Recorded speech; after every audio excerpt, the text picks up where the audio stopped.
Então nesse vídeo eu quero falar aqui sobre o Wesley e o Felipe Machado, dois jogadores que ainda não têm o seu futuro garantidos na Raposa para a sequência desse ano.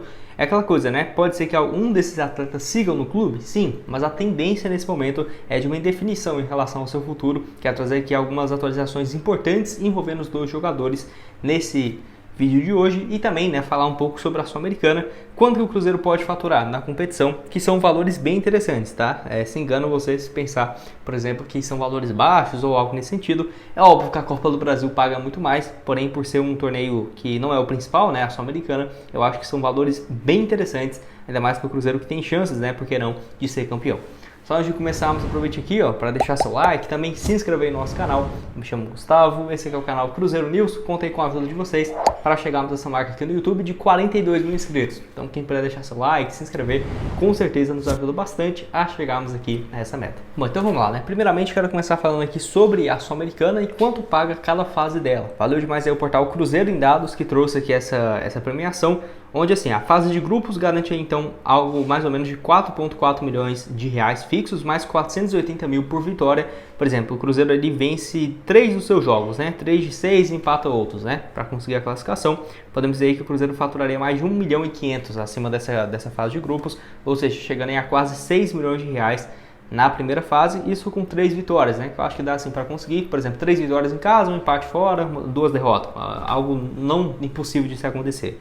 6 milhões de reais. As oitavas de final, se o Cruzeiro passar, mais 2 milhões e 700, chegando umas quartas, mais 2 milhões e 900, chegando, por exemplo, o Cruzeiro nas quartas de final já teria quase, se você for somar tudo, 12 a 13 milhões de reais de premiação, semifinal mais 4 milhões, e aí a decisão, né, o campeão ficando com 24 milhões de reais, e o vice-campeão com 9 milhões e 600 mil, valor bem relevante. O clube campeão basicamente garantiria quase 40 milhões de reais em premiações. Vamos colocar ali, né, de 35 a 40 milhões, somando todas as fases anteriores, que é um valor realmente bem interessante, né, sem sombra de dúvidas, essa premiação, fora ainda de patrocínio, né, que tem as premiações e tudo mais, seria um valor bem relevante. Eu acho que o Cruzeiro nesse ano, sim, vai brigar pelo título. É óbvio que tem times muito melhores do que o Cruzeiro na competição. Por exemplo, o Internacional e o Atlético Paranaense, só aqui do Brasil já são melhores. O Fortaleza também, não tem como negar isso. Só que acho que pro Cruzeiro, cara, é o time mais animado a jogar a competição até aqui, né? Porque é um time que tá se reconstruindo ainda, né? O Atlético Paranaense é acostumado a jogar Libertadores, não vai ter aquele todo o ânimo, né, nas primeiras fases para jogar a Sul-Americana. Mesma forma o Internacional, mesma forma também o Fortaleza, né, que acabou de ser vice-campeão, dá uma desanimada, mas vem forte sim para esse ano. E fora que lá fora também tem outros times gigantes, né? O Boca Juniors vai disputar, o Racing também que vem muito forte, outros times do futebol paraguaio que jogam muito sério nessa competição. Você pode ver que sempre tem alguns países alternativos chegando na final, o Independente Del Valle, a LDU, que são times, por exemplo, do Equador. Quem que diria isso, né? Que poderiam chegar na decisão. E geralmente chegam esses times. Raramente a final da Sul-Americana é, por exemplo, São Paulo e Boca Juniors, Cruzeiro e Boca Juniors esse ano. Muito difícil ser. Mas pode sim que seja, é uma competição bem difícil. Acho que o Cruzeiro chegando pelo menos ali numas quartas de finais, eu acho que já está interessante. Não é um torneio fácil, né? Depois pega um Boca Juniors numas quartas, complica um pouco. Mas dá para o Cruzeiro sonhar sim. Pode deixar a sua opinião aqui embaixo nos comentários. Bom, quero falar aqui então sobre o Felipe Machado, né? Primeira informação aqui que temos em relação ao atleta é o seguinte, né? Que eu vou deixar aqui essa informação lá do portal que é o Cruzeiro 365, valeu demais a ele, que uma das partes aqui ele fala o seguinte, né? Ele apurou que a permanência do jogador no Cruzeiro não está garantida, né? Porque ele se apresentou na última segunda-feira, dia 8 de janeiro, para a pré-temporada e tem sondagem de outros times e agora uma definição quanto ao seu futuro, né? A diretoria celeste está no mercado em busca de reforços para o meio de campo e dependendo de quem chegar, o Machado pode sim ficar sem espaço. Se o Cruzeiro traz, por exemplo, mais um volante, né? Como que ficaria essa situação do Machado? Que é aquela coisa, né? Eu acho o Machado ruim, um jogador ruim e tudo mais? Não, eu critiquei ele em alguns momentos assim da temporada, mas o que eu ficava mais irritado nem era, por exemplo, com o Machado, com o Wesley, com o Arthur Gomes, enfim, com o Castan, não era porque os jogadores em si, eram ruins. A grande questão que eu fico é o seguinte, por que só tem essa opção para o meio de campo, né? Por exemplo, o Felipe Machado, até ele perder a titularidade, olha a dificuldade que foi, né, de colocar o Japa e o Ian Lucas, que já estavam ali o tempo inteiro, né, para que essa insistência toda no jogador. Se for para ser um complemento de elenco, um cara reserva, que vai entrar ali em 30 jogos, 35 45 jogos na temporada, tudo bem. Agora, para ser titular absoluto, como ele foi nesse último ano, né, eu não acho que seja a melhor das alternativas. O Cruzeiro para o meio de campo para o próximo ano tem aí então, né, o Lucas Silva para fazer essa função, o Ian Lucas, que eu disse ali para vocês, tem ainda também o Fernando Henrique, que segue aí na temporada, e o Ramiro, seriam essas as opções, e o Japa, né, seriam aí alguns nomes que já são muitos na minha opinião, mas ainda falta um, e o Lucas Romero, né, que foi contratado, mas ainda falta um, na minha opinião, para brigar por essa posição, até porque pode ser que o Cruzeiro jogue com 3 meio-campistas, né, por exemplo, o Lucas Romero, o Lucas Silva e o Japa, algo próximo disso, e não o Matheus Pereira de meia, né? Pode ser que sejam 3, e o Cruzeiro no momento teria então esses 3 mais 2 reservas, né? Sendo o Machado e o Ian Lucas fazendo parte do time e o Fernando Henrique. Então 3 titulares e 3 reservas. Se contrata mais um, eu já acho que fica bem cheio, né? Fora ainda das outras opções da base, como o Henrique, o Xavier, que tem surgido muito bem, inclusive na Copa São Paulo.